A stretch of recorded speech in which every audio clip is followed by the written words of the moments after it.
अस्सलाम वालेकुम दोस्तों, इस चैनल पर पेश की जाती हैं जुर्म व सज़ा और तफ्तीश की नाकाबिले फरामोश सच्ची कहानियाँ। मज़ीद समईन आपसे उम्मीद की जाती है कि वीडियो को लाइक करें और चैनल को भी सब्सक्राइब कर लें। शुक्रिया।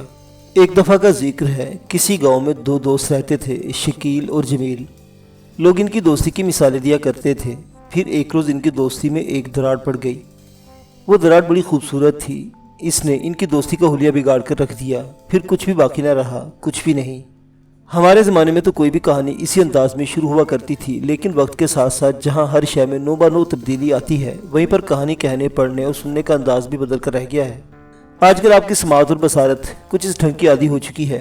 एक रोज़ मैं तैयार होकर थाने पहुंचा तो पता चला कि दो आदमी किसी की मौत की इत्तला लेकर आए हैं। मैंने मुस्कुरा अफराद को फ़ौरन अपने कमरे में बुला लिया। उनमें एक जवान और दूसरा उधेड़ उम्र था। जवान का नाम आरिफ और उधेड़ उम्र का नाम यूसुफ मालूम हुआ। मैंने रस्मी अलग के बाद इन्हें बैठने के लिए कहा। फिर सवाले नज़र से इनकी तरफ देखते हुए पूछा, आप लोग इसी इलाके के रहने वाले हो या कहीं और से आए हो? जनाब, हम सूरत नगर से आए हैं, उधेड़ उमर यूसुफ ने जवाब दिया। सूरत नगर नामी गांव मेरे थाने से 3 मील के फासले पर जनूबी समत में वाक़ था और यह कि इसका शुमार मेरे थाने की हदूद में ही होता था। मैंने बारी बारी दोनों के चेहरे का जायज़ा लिया और इस्तफसार किया। मुझे पता चला है कि तुम लोग किसी के इंतकाल की खबर लेकर आए हो। जी हाँ, इस बार भी यूसुफी ने इस बात में गर्दन हिलाते हुए जवाब दिया, मलंग बाबा फोत हो गए हैं। मलंग बाबा? मैंने चौंकते हुए कहा, ये कौन है और इसकी मौत का थाने से क्या ताल्लुक? जनाब, मलंग बाबा हमारे गांव से बाहर पीपल के दरख्त के नीचे बैठे रहते थे, आरिफ ने बताया। ये बहुत ऊंचे हुए बाबा थे। गांव वाले इनकी बड़ी इज्जत और एहतराम करते थे। वो बिल्कुल खामोश रहते थे। आज तक किसी ने इन्हें बात करते नहीं देखा। जो भी इनके पास किसी भी हाजत के लिए जाता, वो चुपचाप इसके लिए दुआ कर देते थे। वो लम्हा भर के तवक्कुफ के बाद फिर बोला, मलंग बाबा अल्लाह के बहुत करीब थे। इनकी अक्सर दुआएं कबूल हो जाती थीं। चौधरी साहिब भी इन्हें बहुत मानते थे। कौन चौधरी साहिब? आरिफ के खामोश होते मैंने पूछ लिया। चौधरी वहीद साहिब, ये हमारे गांव के चौधरी साहिब हैं। मैंने कहा, ठीक है। आप लोगों ने मलंग बाबा की जो खसूसियत बयान की है, मैं मानता हूँ कि वो इतने बरगुज़ीदा और पहुँचे हुए होंगे, लेकिन ये बात मेरी समझ में नहीं आ रही कि किसी मलंग बाबा की मौत से थाने का क्या ताल्लुक निकलता है। भाई, मैंने लम्हाती तवक्कुफ करके गहरी सांस ली। फिर इजाफा करते हुए कहा, सीधी सी बात है, अगर आपके गांव का कोई बुजुर्ग बाबा फोत हो गया है तो इसे ऐन इस्लामी तरीके से कब्रिस्तान में ले जाकर दफन कर दें। इस वाक़े की थाने में बाकायदा रिपोर्ट दर्ज कराने की क्या ज़रूरत है? पहले गाँव वालों का भी यही ख्याल था कि मलंग बाबा को इज्जत एहतराम के साथ दफना देते हैं। कब्रिस्तान में इनके मज़ार के लिए एक मखसूस हिस्से के बारे में भी फैसला कर लिया गया था। यूसुफ ने गहरी संजीदगी से बताया। लेकिन फिर वो जो बोलते बोलते अचानक खामोश हुआ तो मैंने तेज लहजे में पूछा, लेकिन क्या? चौधरी साहिब भी मलंग बाबा को देखने आए थे, यूसुफ ने ठहरे हुए अंदाज में बताया। मलंग बाबा की लाश को देखते ही वो तशवीश में मुब्तला हो गए। उन्होंने खुलकर तो कोई बात नहीं की, बस इतना कहा कि हम जाकर थाने से पुलिस को बुला लाएं। पुलिस के मुआयने के बगैर मलंग बाबा को दफन करना ठीक नहीं है।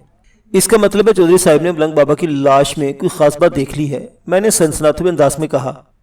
लगता तो यही थानेदार साहिब, लेकिन चौधरी साहिब ने कोई वाज़ेह बात नहीं की।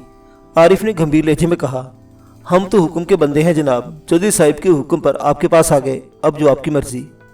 चौधरी वहीद ने जब इतनी चाहत से पुलिस को याद किया है तो तुम लोगों के साथ जाना तो पड़ेगा, मैंने पुरसोच अंदाज में कहा। तुम लोग सूरत नगर से यहाँ तक कैसे आए हो? हम घोड़ों पर सवार होकर आए हैं जी, यूसुफ ने जवाब दिया। घोड़ों पर? मैंने इसके आंखों में देखते हुए पूछा। इसका मतलब है तुम लोगों के पास अलग अलग घोड़ा है? जी हाँ, आरिफ ने इस बात में गर्दन हिलाते हुए बताया। हम दोनों के पास अपना अपना घोड़ा है। इस वक्त मेरा ज़हन बड़ी तेज़ी से सोच रहा था। मैं इन दोनों की तरफ देखते हुए कहा, ठीक है, तुम लोग बाहर बरामदे में जाकर बैठो, हम 10 मिनट के बाद निकल रहे हैं। उन्होंने मेरी हदायत पर अमल किया और कमरे से निकलकर बरामदे की तरफ बढ़ गए। मैंने कांस्टेबल उमरदीन को आवाज़ देकर अपने कमरे में बुलाया पूछा, महर फेरोज़ ड्यूटी पर आ गया है? महर फेरोज़ मेरे थाने में ऐसा ही था। कांस्टेबल ने नफ़ी में गर्द हिलाते हुए जवाब दिया, नहीं जनाब, महर साहब तो अभी तक नहीं आए। ठीक है, तुम हवालदार मक्खन शाह को मेरे पास भेजो, मैंने तहकुमाना अंदाज में कहा। कांस्टेबल गया और थोड़ी देर के बाद मक्खन शाह मेरे सामने मौजूद था। मैंने हवालदार से कहा, मुझे फौरी तौर पर सूरनगर जाना है, पता नहीं वापसी कब तक हो। महर फेरोज़ अभी थाने नहीं पहुंचा, तुम्हें पूरी तरह चौकस रहना है। मैं थाना और यहाँ के मामला तुम्हारे हवाले करके जा रहा हूँ। आप थाने की तरफ से बिल्कुल बेफिक्र होकर जाए मलक साहिब, मक्खन शाह ने बड़े एतमाद से कहा। वैसे भी महर फेरोज़ आने ही वाला है, हम मिलजुल कर यहाँ के मामला संभाल लेंगे। शाबाश, मुझे तुम लोगों से यही उम्मीद है। मैंने तारीफी नज़र से मक्खन शाह को देखा, फिर इससे पूछा, सूरत नगर तक जाने के लिए सवारी का क्या बंदोबस्त हो सकता है? आप तांगे में जाना चाहेंगे या एक घोड़े से काम चल जाएगा? मक्खन शाह ने सवाल नज़र मुझे देखा और बताया। वाहिद तांगा मौजूद है लेकिन कोचवान नहीं, इसके अलावा एक सेहतमंद घोड़ा अलग से खड़ा है। तांगा ही मुनासिब रहेगा, मैंने फैसला कुन अंदाज में कहा। कोचवान के फराइज कांस्टेबल उमरदीन अदा करेगा। हवालदार मक्खन शाह ने इस बात में गर्दन हिलाई और मज़कूरा इंतजामात के लिए रवाना हो गया। थोड़ी देर के बाद मैं और कांस्टेबल उमरदीन तांगे पर सवार होकर यूसुफ और आरिफ की रहनुमाई में सूरजनगर की समत रवादवा थे। मौजा सूरजनगर, जैसा कि मैंने पहले आपको बताया है, मेरे थाने से लगभग 3 मील जनूब में वाक़ था और वहाँ तक पहुँचने के लिए एक छोटी सी नहर को अबूर करना पड़ता था। मज़कूरा नहर की चौड़ाई 15 फीट के करीब थी और ये सूरजनगर के पहलू में मशरिक से मगरिब की जानिब बहती थी। सूरजनगर की कुल आबादी कमोबेश 1000 नफूस पर मुश्तमिल थी। वहाँ एक अंदाजे के मुताबिक 250 घर आबाद थे। नहर के किनारे से सूरजनगर का फासला तकरीबन 450 गज था। आसानी के लिए इस फासले को चौथाई मील समझ लें या 2 फरलांग। हमने नहर का पुल अबूर किया और यूसुफ एंड कंपनी की मैयत में जाए वकूआ पर पहुंच गए। पीपल के दरख्त के नीचे लगभग 2 दर्जन अफराद जमा थे, जिनमें औरतों, मर्दों और बच्चों की मिलीजुली सूरतें दिखाई देती थी। इससे मलंग बाबा की हर दिल अजीज़ी का इजहार होता था। वो लोग एक दायरे की शक्ल में जाए वकूआ पर मौजूद थे। पुलिस की आमद पर वो इधर उधर हो गए। बाल्फाज दीगर उन्होंने लाश तक हमारी रसाई के लिए रास्ता छोड़ दिया। मैंने कांस्टेबल उमरदीन के हमरा जाए वकूआ की समत कदम बढ़ा दिए। यूसुफ और आरफ भी हमारे अक़ब में थे। यूसुफ ने मुझसे मुखातिब होते हुए कहा, थानेदार साहिब, आप मलंग बाबा की लाश का मुआयना करें, मैं चौधरी साहिब को बुलाता हूँ। उन्होंने कहा था पुलिस जैसे ही मौका पर पहुंचे इन्हें ज़रूर बताया जाए। ठीक है, तुम जाओ, मैंने सपाट आवाज़ में कहा और पीपल के दरख्त के नीचे पहुंच गया। वो खासा फैला हुआ सायेदार दरख्त था। पीपल की छाँव अमूमन घनेरी नहीं होती, लेकिन अजीम फैलाव के बायस इसकी छाँव में काफ़ी गहराई और गहराई पैदा हो गई थी। किसी अकीदतमंद ने मलंग बाबा के जस्ते खाकी के ऊपर एक धुली हुई चादर डाल दी थी। मैंने वो चादर हटाई और बैठकर मलंग बाबा की लाश का बारीक बीनी से मुआयना करने लगा। मलंग बाबा की दाढ़ी और सर के बाल बेतरतीब बड़े हुए थे। इसने सब्ज रंग का एक ढीला ढाला चोला ज़ेब-ए-तन कर रखा था।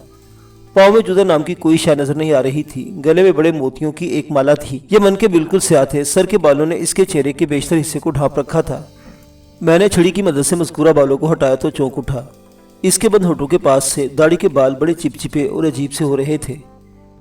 होंठों के किनारे भी मुझे बड़ी सुर्खी नजर आई। ये सुर्खी खून के सिवा और किसी चीज़ की नहीं हो सकती थी। इस अमल में किसी शक व शुबे की गुंजाइश नहीं थी कि मलंग बाबा के मुंह से खून निकलकर इसकी दाढ़ी तक पहुंचा था। मैं गहरी तशवीश में मुब्तला हो गया।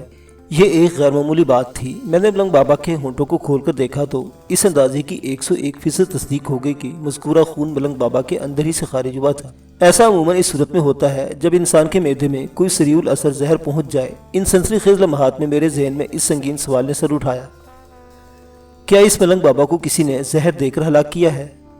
तब मुझे एहसास हुआ कि चौधरी वहीदुल्ला ने मलंग बाबा को चुपचाप दफन क्यों नहीं करने दिया था। चौधरी के ज़हन में भी यकीनन मलंग बाबा के कत्ल के हवाले ही से कोई ख़तरनाक सवाल उभरा होगा और वो तो मलंग बाबा का अक़ीदतमंद भी था। लिहाजा इसने पुलिस की ज़रूरत महसूस करते हुए अपने 2 बंदे यूसुफ और आरिफ मेरी जानिब दौड़ा दिए थे। मलंग बाबा का रंग गोरा और सेहत इत्मीनान बख्श थी। इसके बाद आंखों से अंदाज़ा करना मुमकिन नहीं था कि वो इस दुनिया से रुखसत हो चुका है या पड़ा गहरी नींद सो रहा है। एक लम्हे के लिए मेरे जहन में मलंग बाबा की मौत व हयात के हवाले से तजब्जुब पैदा हुआ, लेकिन फिर मैंने इस कश्मकश को अपने जहन से झटक दिया क्योंकि इसके सीने में सांस की आमदरफ्त के आसार नजर नहीं आ रहे थे। मैंने इसकी नब्ज़ टटोल कर और आंखें खोलकर भी बारीक बीनी से मुआयना किया। हर तरफ यही तासुर उभरता था कि जिंदगी इससे रूठकर बहुत दूर जा चुकी है। एक बात और मेरे लिए उलझन का बायस थी, इसकी उम्र ज्यादा दिखाई नहीं देती थी। मेरे मुहतात अंदाजे के मुताबिक वो 25-26 साल से ज्यादा का नहीं था, जबकि इस तरह के मलंग वगैरह 40 से ऊपर के होते हैं। मैंने मलंग बाबा के चेहरे को दोबारा चादर से ढका और उठकर खड़ा हो गया। फिर जब कुआ के गिरदो निवाह का जायजा लेने लगा। सूरत नगर नामी वो गांव मेरे थाने के जनूब में 3 मील के फासले पर नहर की दूसरी जानिब वाक़ था। गांव की आबादी से कोई 100-125 गज मगरिब की तरफ चले तो पीपल का दरख्त आ जाता था, जिसके नीचे इस वक्त मैं खड़ा था। पीपल के पेड़ से सिर्फ 20 गज की दूरी पर मगरिब की समत में कुआं वाक़ था, जो बेरी वाला खूह के नाम से मौसूम था। इस नाम की वजह तस्मिया बेरी का वो दरख्त था जो कुएं के पहलू में इस्तादा था। ये एक जारी कुआं था जहाँ से गांव की औरतें और लड़कियां पानी पीने का भरा करती थीं। इस कुएं के करीब एक कच्चा कमरा भी बना हुआ था, जिसका दरवाज़ा वगैरह नहीं था। कमरे के हालत से लगता था कि वो किसी के इस्तेमाल में नहीं। पता नहीं वो कमरा कब और किस मकसद के लिए तामीर किया गया था। मज़कूरा कमरे से आगे सरसब्ज लहलाते खेतों का सिलसिला शुरू हो जाता था, जो तहद्दे निगाह किसी सब्ज कालीन की मानद फैलकर बिछा हुआ नजर आता था। इसी तरह सूरजनगर के शुमाल, जनूब और मशरिक में भी खेती खेत दिखाई देते थे। इस गांव की फिजा बड़ी खुशगवार थी। इन दिनों वैसे भी भादू चल रहा था। सावन और भादू बरसात के महीने शुमार किए जाते हैं। इस वक्त भी आसमान बादलों से ढका हुआ था और इन बादलों के मूड और मिजाज से यही लगता था कि किसी भी वक्त बारिश हो सकती थी। میں نے موسم کی نزاکت کو ذہن میں رکھتے ہوئے جلدی جلدی موقع کی کارروائی کو نمٹانا شروع کر دیا۔ ملنگ بابا کی لاش کا میں تفصیلی معائنہ کر چکا تھا۔ جب وقوع کا نقشہ وغیرہ تیار کرنے کے بعد میں نے وہاں موجود افراد کے بیانات قلم بند کرنے لگا۔ 20 منٹ کی اس کوشش میں مجھے کام کی کسی بات تک رسائی حاصل نہ ہو سکی۔ گاؤں سے تعلق رکھنے والے تقریباً سبھی لوگ ملنگ بابا سے بڑی گہری عقیدت رکھتے تھے اور کوئی اس کی موت یا قتل کے حوالے سے کسی قسم کی قیاس آرائی کرنے کو تیار نظر نہیں آتا تھا۔ ملنگ بابا سے ایسی انسیت اور عقیدت کے باوجود بھی حیرت انگیز طور پر کسی کو اس کا نام معلوم نہیں تھا، حتیٰ کہ ان میں سے کوئی یہ نہیں جانتا تھا کہ وہ کون تھا اور کہاں سے آیا تھا۔ ایک ملی جلی رائے کے مطابق کچھ 6-7 ماہ پہلے وہ سورت نگر میں نمودار ہوا تھا اور پھر وہ پیپل کے درخت کے نیچے ڈیرا جما کر بیٹھ گیا تھا۔ ملنگ بابا کے بارے میں ایک خاص بات یہ بھی پتہ چلی کہ وہ ہر وقت چپ چاپ رہا کرتا تھا۔ کانسٹیبل عمر دین بھی میرے ساتھ موقع کی کارروائی میں مصروف رہا تھا۔ میں نے اس سے مخاطب ہوتے ہوئے کہا، عمر دین، میرا خیال اب ہمیں اس ملنگ کی لاش کو پوسٹ مارٹم کے اسپتال بھجوا دینا چاہیے۔ اس کی موت بہرحال طبی نہیں ہے۔ آپ بالکل ٹھیک کہہ رہے ملک صاحب، عمر دین نے تائیدی انداز میں کہا، لیکن ان دونوں کا کیا کرنا ہے؟ کن دونوں کا بے ساختہ میرے منہ سے نکلا؟ وہ یوسف اور عارف، عمر دین نے وضاحت کرتے ہوئے کہا، میں ان 2 بندوں کی بات کر رہا ہوں جناب، جو چودھری صاحب کو بلانے گئے ہیں۔ اوہ، میں متصافانہ انداز میں ایک گہری سانس لے کر رہ گیا۔ کام کی مصروفیت میں وہ دونوں اطلاع کنندگار میرے ذہن سے اتر گئے تھے۔ میں نے الجھن زدہ لہجے میں کہا، پتہ نہیں یہ دونوں کہاں رہ گئے ہیں، اب تک تو انہیں آ جانا چاہیے تھا۔ اسی لمحے ایک آواز میرے سماعت سے ٹکرائی، لو جی، وہ دونوں آ گئے۔ میں نے تازہ ترین اطلاع فراہم کرنے والے کی سمت دیکھا، وہ ایک جانب اشارہ کر رہا تھا۔ میں نے اپنی نگاہ کو اس طرف دوڑایا تو وہ دونوں مجھے آتے نظر آئے، لیکن ان کے ہمراہ کوئی چودھری بودری دکھائی نہیں دیتا تھا۔ بے ساختہ میرے منہ سے نکلا، یہ تو خالی ہاتھی واپس آ گئے، پتہ نہیں چودھری وحید اللہ کیوں ان کے ساتھ نظر نہیں آ رہا۔ چند لمحات کے بعد یوسف اور عارف میرے سامنے تھے۔ میں نے چودھری کے حوالے سے سوال کیا تو یوسف نے بتایا، چودھری صاحب کی طبیعت کل رات سے ٹھیک نہیں۔ انہوں نے کہا آپ ادھر سے فارغ ہو جائیں تو حویلی میں جا کر ان سے ملاقات کر لیں۔ یوسف کی فراہم کردہ اطلاع نے مجھے شک میں ڈال دیا۔ میں نے تیکھے لہجے میں پوچھا، چودھری صاحب کی طبیعت رات سے خراب ہے تو وہ صبح ملنگ بابا کی لاش کا معائنہ کرنے کیسے آ گئے تھے، اور یہ کیوں کہا کہ جب پولیس موقع پر پہنچے تو انہیں بلایا جائے؟ آپ کی الجھن اپنی جگہ درست ہے جناب، یوسف ٹھہرے ہوئے لہجے میں وضاحت کرتے ہوئے بولا، لیکن حقیقت یہ ہے کہ وہ بدستور گہری سنجیدگی سے بولا، اس بات میں کچھ غلط نہیں کہ چودھری صاحب کی طبیعت کل سے اور خصوصاً پچھلی رات سے ٹھیک نہیں ہے۔ صبح انہیں جب ملنگ بابا کے بارے میں پتہ چلا تو وہ عقیدت میں بے اختیار یہاں تک چلے آئے۔ پھر ملنگ بابا کی لاش دیکھنے کے بعد انہوں نے ہمیں آپ کی طرف بھیج دیا، اور یہ بھی سچ ہے کہ آپ کے استقبال کے لیے یہاں بھی آنے کا ارادہ رکھتے تھے، لیکن اچانک ان کی طبیعت زیادہ بگڑ گئی، اسی لیے آپ کو حویلی میں بلایا ہے۔ میں نے بری توجہ سے یوسف کی بات سنی، پھر کانسٹیبل کی طرف دیکھتے ہوئے کہا، عمر دین، تم اسی تانگے میں ملنگ بابا کی لاش اسپتال لے جاؤ، میں چودھری صاحب سے ملنے حویلی جا رہا ہوں، اسپتال سے سیدھا تم تھانے آ جانا۔ ٹھیک ہے جناب، جو حکم آپ کا، عمر دین نے فرما برداری سے کہا۔ میں نے عارف کی طرف دیکھتے ہوئے کہا، تم بھی عمر دین کے ساتھ جاؤ گے، لاش کو اسپتال تک پہنچانے میں تم اس کی مدد کرو گے؟ عارف نے جلدی سے اس بات میں گردن ہلا دی۔ ایک عمر رسیدہ بوڑھے بابا نے مجھ سے پوچھا، تھانے دار جی، کیا ملنگ بابا کی لاش کو پوسٹ مارٹم کے اسپتال بھیج رہے ہیں؟ ظاہر ہے بزرگوں، میں نے اس بات میں جواب دیا۔ ملنگ بابا تو بہت پہنچے ہوئے نیک انسان تھے، بابا نے درخواست امیز انداز میں کہا، میری مانے تو اس لاش کی بے حرمتی نہ کرائے، اس چیٹ پھاٹ سے آپ سمیت ہم سب گناہگار ہوں گے۔ گناہ اور ثواب اپنی جگہ اہمیت رکھتے ہیں اور کوئی ان کی حقیقت سے انکار نہیں کر سکتا بزرگوں، میں نے ٹھہرے ہوئے لہجے میں کہا، لیکن آپ کے یہ ملنگ بابا تبھی موت نہیں مرے، میرے اندازے کے مطابق ملنگ جی کو زہر دیا گیا ہے۔ زہر؟ بوڑھا بابا چونکتے ہوئے لہجے میں بولا، ملنگ بابا کو زہر بھلا کون دے سکتا ہے؟ سورت نگر کا تو بچہ بچہ ان سے محبت کرتا ہے۔ آپ کو وہ بولتے بولتے رکا، ایک افسردہ سی سانس خارج کی، پھر اپنی بات مکمل کرتے ہوئے بولا، شاید آپ کو کوئی غلط فہمی ہوئی ہے۔ مجھے کسی قسم کی کوئی غلط فہمی نہیں ہوئی، میں نے ایک ایک لفظ پر زور دیتے ہوئے کہا، آپ کے چودھری صاحب کا بھی یہی خیال ہے کہ ملنگ بابا کی موت تبھی نہیں ہو سکتی، اس لیے انہوں نے تدفین رکوا کر پولیس کو کارروائی کرانے کا حکم دیا تھا۔ ہم چودھری وحید کے بلانے پر ہی آئے ہیں، اگر یہ معمول کی موت ہوتی تو ہماری بھلا کیا ضرورت تھی؟ اور جہاں تک ملنگ بابا کے لیے لوگوں کی عقیدت کا سوال ہے تو میں نے لمحاتی توقع کر کے گہری سانس لی، پھر اضافہ کرتے ہوئے کہا، آپ کا نام کیا ہے بابا جی؟